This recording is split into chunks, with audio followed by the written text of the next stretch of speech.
ಸುಮಾರು 4.5 ಕೋಟಿ ವೆಚ್ಚದಲ್ಲಿ ಈ ಡಿ ಬಿ ಕುಪ್ಪೆ ವ್ಯಾಪ್ತಿಗೆ ಒಂದು ವಿದ್ಯುತ್ ಸಂಪರ್ಕ ಕೇಂದ್ರವನ್ನು ಈ ರಾಜ್ಯದ ಮುಖ್ಯಮಂತ್ರಿಗಳಾದ ಸಿದ್ದರಾಮಯ್ಯ ಸಾಹೇಬರು ಕಳೆದ ವರ್ಷ ಬಂದಂಥ ಸಂದರ್ಭದಲ್ಲಿ ಅವರು ಏನು ಬಂದ ಮೇಲೆ ಇಲ್ಲಿಗೆ ಸಂಪರ್ಕ ಮಾಡಲೇಬೇಕು ಅಂತಲೂ ಕೂಡ ನಾವು ಭಾಳ ಮಾನ್ಯ ಮುಖ್ಯಮಂತ್ರಿಗಳನ್ನ ಕರೆತರ್ತಕ್ಕಂಥ ಒಂದು ಪ್ರಯತ್ನವನ್ನು ಮಾಡಿ ಇಡೀ ಇತಿಹಾಸದಲ್ಲಿ ಯಾವ ಮುಖ್ಯಮಂತ್ರಿಗಳು ಕೂಡ ಆಡಿ ಒಳಗೆ ಬಂದಿರಲಿಲ್ಲ. ಒಂದು ಇತಿಹಾಸವನ್ನು ನಿರ್ಮಾಣ ಮಾಡ್ತಕ್ಕಂಥ ಕೆಲಸವನ್ನು ನಮ್ಮ ರಾಜ್ಯದ ಮುಖ್ಯಮಂತ್ರಿಗಳಂತ ಸಿದ್ದರಾಮಯ್ಯ ಸಾಹೇಬರು ಮಾಡಿಕೊಟ್ಟಿದ್ದಾರೆ. ಬಹುಶಃ ಏನು ನಮ್ಮ ತಾಲೂಕಿನಲ್ಲಿ 126 ಆಡಿಗಳು ಏನು ಬರ್ತದೆ ಎಲ್ರಿಗೂ ಕೂಡ ಒಂದು ವಿದ್ಯುತ್ ಸಂಪರ್ಕ ಕೇಂದ್ರವನ್ನು ಕೊಡಲೇಬೇಕು ಅಂತ ಮುಖ್ಯಮಂತ್ರಿಗಳು 4-5 ಬಾರಿ ಮೀಟಿಂಗ್ನ ಮಾಡಿ ಇವತ್ತು ನಾವು ಒಂದು ಚಾಲನೆಯನ್ನು ನಾವು ಕೊಟ್ಟಿದ್ದೀವಿ. ಸುಮಾರು 4.5 ಕೋಟಿ ವೆಚ್ಚದಲ್ಲಿ ಇದು ಚಾಲನೆಯನ್ನು ನಾವು ಎಲ್ಲ ಆಡಿಗಳು ಕೂಡ ಕೊಟ್ಟಿದ್ದೀವಿ. ಜೊತೆಗೆ ಈ ಒಂದು ಕೆರೆ ಆಡಿ ಭಾಳ ವಿಶೇಷತೆ, 41 ಕುಟುಂಬಗಳು ಇಲ್ಲಿ ವಾಸವಾಗ್ತಕ್ಕಂಥದ್ದು. ಇವತ್ತು ಸುಮಾರು 15 ಮನೆಗಳನ್ನ ನಾವು ಕಟ್ಟಿಕೊಟ್ಟಿದ್ದೀವಿ. ಟೋಟಲ್ ಆಗಿ 26 ಮನೆಗಳನ್ನ 41 ಕುಟುಂಬ 22 ಕುಟುಂಬ ಇದೆ. 21 ಜನಕ್ಕೆ ನಾವು ಹಕ್ಕುಪತ್ರ ಕೊಟ್ಟಿದ್ದೀವಿ. 15 ಮನೆಗಳಿಗೆ ಕಟ್ಟಿ ನಿರ್ಮಾಣ ಆಗಿದೆ. ಉಳಿದಂತ ಮನೆಗಳನ್ನ ಕೊಡ್ತಕ್ಕಂಥ ಪ್ರಯತ್ನವನ್ನು ನಾವು ಮಾಡಿದ್ದೀವಿ. ಕೆಲವ್ರಿಗೆ ಇನ್ನೂ ಹಕ್ಕುಪತ್ರಗಳು ಕೆಲವ್ರಿಗೆ ಸಿಕ್ಕಿಲ್ಲ. ಮಾನ್ಯ ಜಿಲ್ಲಾಧಿಕಾರಿಗಳ ಜೊತೆ ನಾವು ಚರ್ಚೆಯನ್ನು ನಾವು ಮಾಡಿದ್ದೀವಿ. ಬೆಳಿಗ್ಗೆನೂ ಕೂಡ ನಾನು ಕರೆ ಮಾಡಿ ಹಕ್ಕುಪತ್ರವನ್ನು ಕೊಡ್ತಕ್ಕಂಥ ಕೆಲಸವನ್ನು ಮಾಡಬೇಕು ಅಂತ ಮನವಿ ಮಾಡಿದೆ. ಅದೇ ಸರ್ಕಾರದ ವತಿಯಿಂದ ಜಿಲ್ಲಾ ಪಂಚಾಯತಿ ತಾಲೂಕ್ ಪಂಚಾಯತಿ ಸದಸ್ಯರಿಲ್ಲದ ಕಾರಣದಿಂದ ಈ ಒಂದು ಹಕ್ಕುಪತ್ರಗಳನ್ನ ಅದಕ್ಕೆ ಸಿಗ್ನೇಚರ್ ಹಾಕಿ ಕೊಡೋಕ್ಕೆ ಅವಕಾಶ ಇಲ್ಲ ಅಂತ ಒಂದು ರಿಕ್ವೆಷನ್ಸ್ ಬಂದಿದೆ. ಅದರಿಂದ ಕ್ಲಾರಿಟಿಯನ್ನು ತೆಗೆದುಕೊಂಡು ಆದಷ್ಟು ಬೇಗನೆ ಇನ್ನು ಉಳಿದಂಥ 550 ಜನಕ್ಕೆ ಈ ಒಂದು ಭಾಗದಲ್ಲಿ ಹಕ್ಕುಪತ್ರಗಳು ಕೊಡ್ತಕ್ಕಂಥದ್ದು ಬಾಕಿ ಇದೆ. ಈಗ ಆಲ್ರೆಡಿ ಡಿ ಸಿ ಆಫೀಸ್ ಹತ್ರ ಜಿಲ್ಲಾಧಿಕಾರಿಗಳ ಹತ್ರ ಹಕ್ಕುಪತ್ರಕ್ಕೆ ಸಿಗ್ನೇಚರ್ ಆಗ್ತಕ್ಕಂಥದ್ದು ಬಾಕಿ ಇದೆ. ಅದನ್ನು ಕೂಡ ಒಂದು ವ್ಯಾಪ್ತಿಗೆ ಕೊಡ್ತಕ್ಕಂಥ ಕೆಲಸವನ್ನು ನಾವು ಪ್ರಾಮಾಣಿಕವಾಗಿ ನಾವು ಮಾಡ್ತೀವಿ. ಜೊತೆಗೆ 5 ಲಕ್ಷ ವೆಚ್ಚದಲ್ಲಿ ಇವತ್ತು ಎಲ್ಲ ಮೊದಲೆಲ್ಲ JK ಅವ್ರಿಗೆ ಕೊಡ್ತಿದ್ರು ಮನೆಗಳನ್ನ. ಈಗ ನಮ್ಮ ಸರ್ಕಾರ ಬಂದ ನಂತರ ಎಲ್ರಿಗೂ ಕೂಡ ಎರವ ಇರ್ಬೋದು, ಸೋಲಿಗ ಇರ್ಬೋದು, ಕಾಡ್ಕುರ್ಬ ಇರ್ಬೋದು, ಬೆಟ್ಕುರ್ಬ ಇರ್ಬೋದು, ಇರ್ತಕ್ಕಂಥ ಪ್ರತಿಯೊಬ್ಬರಿಗೂ ಕೂಡ ಮನೆಗಳು ಕೊಡಬೇಕು ಅಂತ ಹಕ್ಕನ್ನ ನಾವೇ ಕೂಡ ಒತ್ತಾಯವನ್ನು ಮಾಡಿ ಪ್ರತಿಯೊಬ್ಬ ಒಂದು ಸಮುದಾಯಕ್ಕೂ ಕೂಡ ಮನೆಗಳನ್ನ ಕೊಡ್ತಕ್ಕಂಥ ಕೆಲಸವನ್ನು ಮಾಡಿದ್ದೀವಿ. ಜೊತೆಗೆ 6 ತಿಂಗಳು ರೇಷನ್ ಕೊಡ್ತಿದ್ರು. ಅದನ್ನು 1 ವರ್ಷ ರೇಷನ್ನ ನಾವು ಕೊಡಲೇಬೇಕು ಅಂತಲೂ ಕೂಡ ಮುಖ್ಯಮಂತ್ರಿಗಳಿಗೆ ಮನವಿ ಮಾಡಿದಂಥ ಸಂದರ್ಭದಲ್ಲಿ ಅದಕ್ಕೂ ಕೂಡ ಅವಕಾಶವನ್ನು ಮಾನ್ಯ ಮುಖ್ಯಮಂತ್ರಿಗಳು ಮಾಡಿಕೊಟ್ಟಿದ್ದಾರೆ. ಅದರಿಂದ ಇಲ್ಲಿಯ ಸಮಸ್ಯೆ ಬಗ್ಗೆ ನಮ್ಮ ಇರ್ತಕ್ಕಂಥ ಮುಖಂಡರು ಯಜಮಾನರು ಮಾತಾಡಿದ್ದಾರೆ. ಬಹುಶಃ ಇಲ್ಲಿ 3 ಸಮಸ್ಯೆಗಳ ಬಗ್ಗೆ ಅವ್ರು ಹೇಳಿದ್ದಾರೆ. ಒಂದು, ನಮಗೆ ಏನು 1 ಕುಂಟೆ 2 ಕುಂಟೆ ಜಾಗದಲ್ಲಿ ನಮಗೆ ಉಳಕ್ಕೆ ಹೇಳ್ತಾರೆ. ನಮಗೂ ಅನುಭವದಲ್ಲಿ ನಾವು 1 ಎಕರೆ 2 ಎಕರೆ ಅನುಭವದಲ್ಲಿ ಇದ್ದೀವಿ, ಅದಕ್ಕೆ ಅವಕಾಶ ಮಾಡಿಕೊಡಿ ಅನ್ನೋದು ಕೂಡ ಅವರು ನಮಗೆ ಕೇಳಿದ್ದಾರೆ. ನಾವು ಕೂಡ ಮುಂದಿನ ದಿನಗಳಲ್ಲಿ ಮೈಸೂರು ಜಿಲ್ಲಾಧಿಕಾರಿಗಳ ಒಂದು ನೇತೃತ್ವದಲ್ಲಿ ಮತ್ತು ಅರಣ್ಯ ಇಲಾಖೆಯವರ ನೇತೃತ್ವದಲ್ಲಿ ನಮ್ಮ ಟ್ರೈಬಲ್ ಇಲಾಖೆಯವರ 3 ಕೂಡ ಜೊತೆಲಿ ಕೂರಿಸಿ ಚರ್ಚೆಯನ್ನು ಮಾಡಿ ನಿಮಗೆ ಅವಕಾಶವನ್ನು ಕಲ್ಪಿಸ್ಕೊಡ್ತಕ್ಕಂಥ ಕೆಲಸವನ್ನು ನಾವು ಪ್ರಾಮಾಣಿಕ ಪ್ರಯತ್ನವನ್ನು ನಾವು ಪಡ್ತೀವಿ. ಜೊತೆಗೆ ಕುಡಿಯೋ ನೀರು ಬಗ್ಗೆ ನೀವು ಆಲ್ರೆಡಿ ಕೇಳಿದ್ರಿ. ಈಗ ಕುಡಿಯೋ ನೀರು ಬಗ್ಗೆ ಇಲ್ಲೇ ಮುಂದ್ಗಡೆನೂ ಕೂಡ ಓವರ್ ಟ್ಯಾಂಕ್ ನಡೀತಿದೆ. JGM ಕೂಡ ಪ್ರತಿ ಮನೆಗೆ ನಲ್ಲಿ ಕಲೆಕ್ಷನ್ಸ್ನ ನಾವು ಕೊಟ್ಟಿದ್ದೀವಿ. ಎಕ್ಸ್ಟ್ರಾ ಬೋರ್ ಬೇಕು ಅಂತ ಹೇಳಿದ್ರೆ ಟಾಸ್ಕ್ ಫೋರ್ಸಲ್ಲಿ ಆಲ್ರೆಡಿ ಹೊಡೆದು ಅದು ಫೇಲ್ಯೂರ್ ಆಗೈತೆ ಅನ್ನೋ ಮಾತು ಕೂಡ ಇಲ್ಲಿರ್ತಕ್ಕಂಥ ಮುಖಂಡಗಳು ತಿಳಿಸಿದ್ದೀರಿ.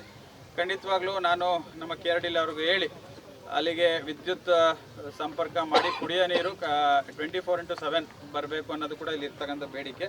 ಅದನ್ನು ಕೂಡ ಅವ್ರಿಗೆ ಹೇಳಿ ನಾಳೆ ಇನ್ನೊಂದು 3-4 ದಿವಸದಲ್ಲಿ ಅದಕ್ಕೆ ಕೆಲಸವನ್ನು ಪ್ರಾರಂಭ ಮಾಡ್ತಕ್ಕಂಥದ್ದನ್ನ ಒಂದು ವಾರದಲ್ಲಿ ನಾವು ಅವ್ರಿಗೆ ಸೂಚನೆ ನಾವು ಕೊಡ್ತೀವಿ. ಮತ್ತು ಕೃಷಿ ಇಲಾಖೆಯಿಂದನೂ ಕೂಡ ಇಲ್ಲಿ ಇರ್ತಕ್ಕಂಥ ರೈತರಿಗೆ ಏನು ನಮ್ಮ ಅಂತರ್ಸಂತೆ ಭಾಗದಲ್ಲಿ ಏನು ರೈತರ ಸಂಪರ್ಕ ಕೇಂದ್ರ ಇದೆ, ನಿಮ್ಮ ಹಕ್ಕುಪತ್ರಗಳನ್ನ ತೆಗೆದುಕೊಂಡು ಹೋಗಿ ಅವ್ರಿಗೆ ತೋರಿಸಿದ್ರೆ ನಿಮ್ಗೇನು ನೀವು ಬಿತ್ತನೆ ಬೀಜ ನೀವೇನು ಕೇಳ್ತೀರಿ ಅದನ್ನು ಕೊಡ್ತಕ್ಕಂಥ ಕೆಲಸವನ್ನು ಮಾಡಿದ್ದೀವಿ. ಈಗ ಆಲ್ರೆಡಿ 2018ರಿಂದ 2026 ಇಲ್ಲಿ ತನಕನೂ ಕೂಡ ಈ ಒಂದು ವ್ಯಾಪ್ತಿಗೆ ನಾವು ಕನಿಷ್ಠ ಅಂದ್ರೂ ಕೂಡ 35ರಿಂದ 40 ಕೋಟಿ ವೆಚ್ಚದಲ್ಲಿ ಈ DB ಕುಪ್ಪೆ ಭಾಗದಲ್ಲಿ ನಾವು ಕೆಲಸ ಕಾರ್ಯಗಳನ್ನ ನಾವು ಮಾಡಿದ್ದೀವಿ. ಒಂದು ನಮ್ಮ ಜಂಗಲ್ ಲಾಡ್ಜಸ್ ವತಿಯಿಂದನೂ ಕೂಡ ಉದ್ಬೂರು ಆಶ್ರಮ ಶಾಲೆಗೆ ಒಂದು ವ್ಯಾನ್ ಕೊಡಿಸೋದ್ರಿಂದ ಹಿಡಿದು 10 ಕೋಟಿ ಬೌಲಿ ರಸ್ತೆಯನ್ನು ಮಾಡಿರ್ತಕ್ಕಂಥದ್ದು.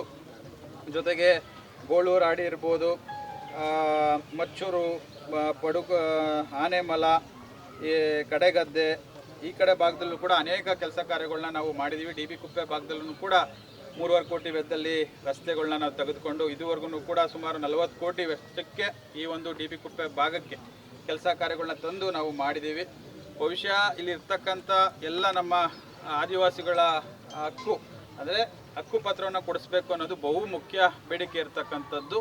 ನಮ್ಮ ಸರ್ಕಾರ ಯಾವತ್ತೂ ಕೂಡ ತಮ್ಮ ಪರವಾಗಿ ಇದೆ, ತಮ್ಮ ಪರವಾಗಿ ನಿಂತಿದೆ. ನಾವು ಕೂಡ ಅನೇಕ ಬಾರಿ ವಿಧಾನಸೌಧದಲ್ಲಿ ತಮ್ಮ ಪರವಾಗಿ ನಾವು ಧ್ವನಿ ಮಾಡಿದ್ದೀವಿ.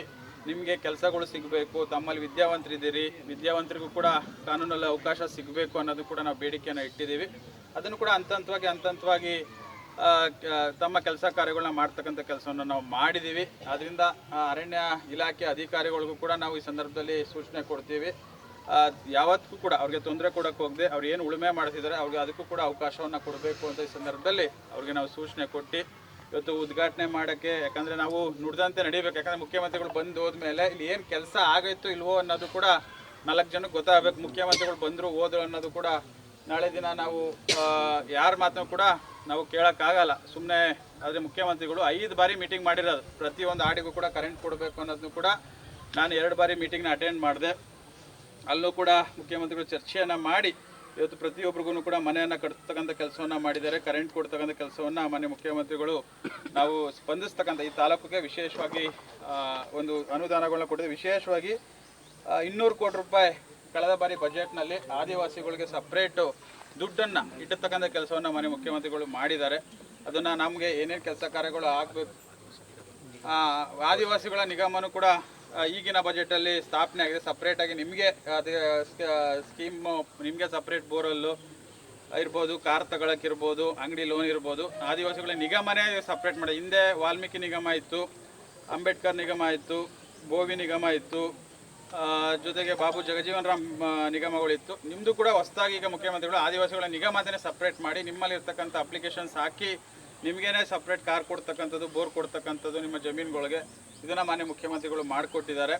ಅದರಿಂದ ಇಲ್ಲಿಗೆ ಮುಖ್ಯಮಂತ್ರಿಗಳು ಸಂಜೆ 5 ಗಂಟೆಗೆ 6 ಗಂಟೆಗೆ ಬಂದು ನಿಮ್ಮ ಜೊತೆನೇ ಇದ್ದು ಕಳೆದ 3 ಗಂಟೆ ಟೈಮು ನಿಮ್ಮ ಆಡಿಲಿದ್ದು ಒಂದು ಇಲ್ಲಿಗೆ ತಮ್ಗೆ ಏನೇನು ಬೇಕು ಮೂಲಭೂತ ಸೌಕರ್ಯನ ಒದಗಿಸ್ತಕ್ಕಂಥ ಕೆಲಸವನ್ನು ನಾವೆಲ್ಲರೂ ಸೇರಿ ನಾವು ಮಾಡಿದ್ದೀವಿ.